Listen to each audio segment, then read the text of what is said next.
की जय, भारत माता की जय, वंदे मातरम, वंदे मातरम, जय हिंद, जय हिंद, जय हिंद, जय हिंद। আজ 15 আগস্ট ৮০তম স্বাধীনতা দিবস। হর ঘর তিরঙ্গা কর্মসূচিকে ঘিরে যখন জাতীয় পতাকা উঠছে, তখন মাথার ওপর পাকা ছাদের দাবিতে পথে নামলেন গ্রামের বাসিন্দারা।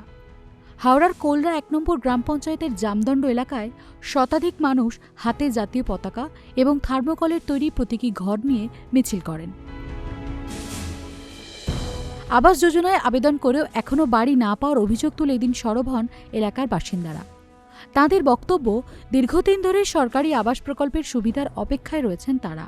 অনেক পরিবার এখনও কাঁচা বাড়িতে বসবাস করছে। বর্ষাকালে সেই বাড়িতে থাকা আরও কঠিন হয়ে পড়ছে। প্রধানমন্ত্রী বলেছে হর ঘর তিরঙ্গা, তো সেক্ষেত্রে আপনাদের এখানে কোথায় তিরঙ্গার পতাকা লাগাবেন? কোথায় লাগাবো? এরম ভাঙা ঘরে আমাকে কি এতদিন ঘরটা দিয়েছে, আমি লাগাবো পতাকাটা? লাগালেও তো পড়ে যাবে। আর কোথায় লাগাবো এই ভাঙা ঘরে? নিজেই ছেলেপুলে নিয়ে থাকতে পারছি না, আর কোথায় লাগাবো এটা? তো ছিলাম অনেকবার, অনেক সবাইয়ের কাছে জমা দিয়েছি, কিছুই হয়নি, নামও বেরাইনে, বা আমার স্বামীরও নাম বেরাইনে।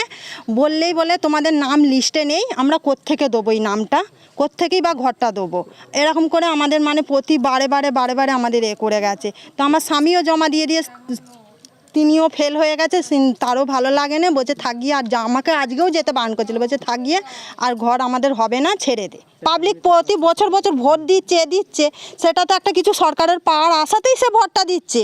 আমরা যদি না পাই সেখানে আমরা কি করব? তো বর্ষাকালে তো সমস্যা, বর্ষাকালে আমাদের খুবই সমস্যা হয়, যারও সমস্যা হয়, আমাদের থাকারও সমস্যা। এই বন জঙ্গলে ছেলেপুলেদের নিয়ে থাকতে হয় এই ভাঙা ঘরে। আপনারা কি আবেদন করেছিলেন? আবেদন করেছিল, গ্রাহ্য করেনি। কোথায় আবেদন করেছিলেন?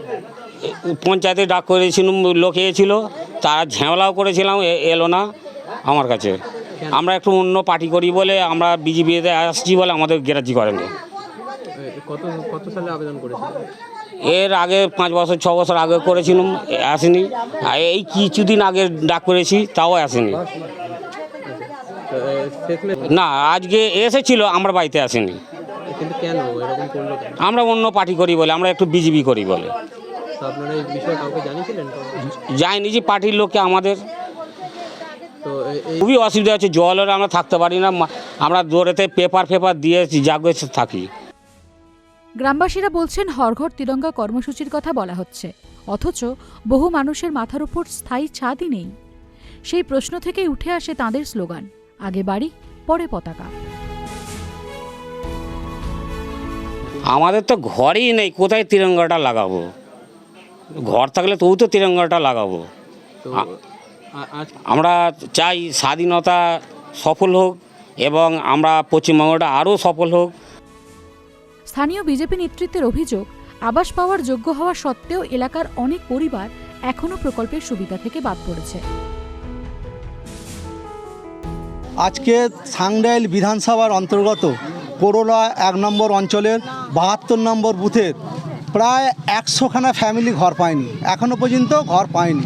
যেখানে এই যে বর্তমানে নতুন সরকার এসছেন, একজন মানবিক সরকার, মাননীয় মুখ্যমন্ত্রী শুভেন্দু অধিকারী মহাশয় বলছেন, এবং আমাদের পঞ্চায়েত এবং গ্রাম উন্নয়ন মন্ত্রী দিলীপ ঘোষ মহাশয় বলছেন যে প্রতিটা ফ্যামিলিকে আমরা ছাদ দেবো। ছাদ নেই এরকম কোনো ফ্যামিলি থাকবে না। সেই জায়গায় দাঁড়িয়ে আজকে আমাদের সাংডাইল বিধানসভার অন্তর্গত এই জামদণ্ড গ্রাম, যেটা কোরলা 1 নম্বর অঞ্চলে পড়ে, সেখানকার 100 জন ফ্যামিলি বঞ্চিত। এই বয়ে বঞ্চিত হয়ে আছে, এর প্রতিবাদেই কিন্তু আজকে আমরা এসেছি। এখানে সমস্ত মা বোনেরা হাজির হয়েছি। পঞ্চায়েতে ভিডিও আমরা ভিডিওকে কালকে অবশ্যই জানিয়েছি, লিখিতভাবে জানিয়েছি, ফর্মগুলো দিতে বলো। তবে পঞ্চায়েতের তরফে বিষয়টি খতিয়ে দেখার আশ্বাস দেওয়া হয়েছে। মানুষ বুঝতে চাইছে না যে আমি একবার পেয়েছি, আমি যোগ্য নই, আমি কেন আবেদন করব। কিন্তু কিছু মানুষের বক্তব্য সরকার দিচ্ছে সবার জন্য, কিন্তু সবার জন্য তো নয়, যারা যোগ্য ব্যক্তি তাদের জন্য। সেটা সবাই, আপনারাও জানেন, আমরাও শুনেছি, এবং যারা আসছে আবেদন করতে তারাও জানে। এই প্রবলেমটা আমাদের বিশাল। তো ওই যে আমি 2018 সাল থেকে পঞ্চায়েত প্রধান আছি। তখন 2018 সালে ওইখানকার বিজেপি মেম্বার ছিলেন। আমরা ফ্রেন্ডলি কাজ করেছি, কোনো সমস্যা হয়নি। এবং মে মাসের 4 তারিখের আগে পর্যন্ত আমরা কাজ করেছি, কোনো প্রবলেম হয়নি।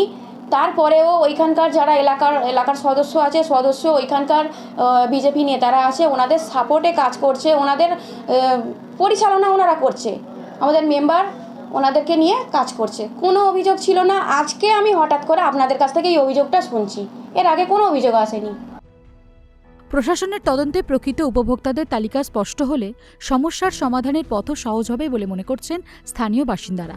এখন পঞ্চায়েতের প্রতিশ্রুতি বাস্তবে কতটা কার্যকর হয় সেদিকেই নজর। ইটিভি ভারত, হাওড়া।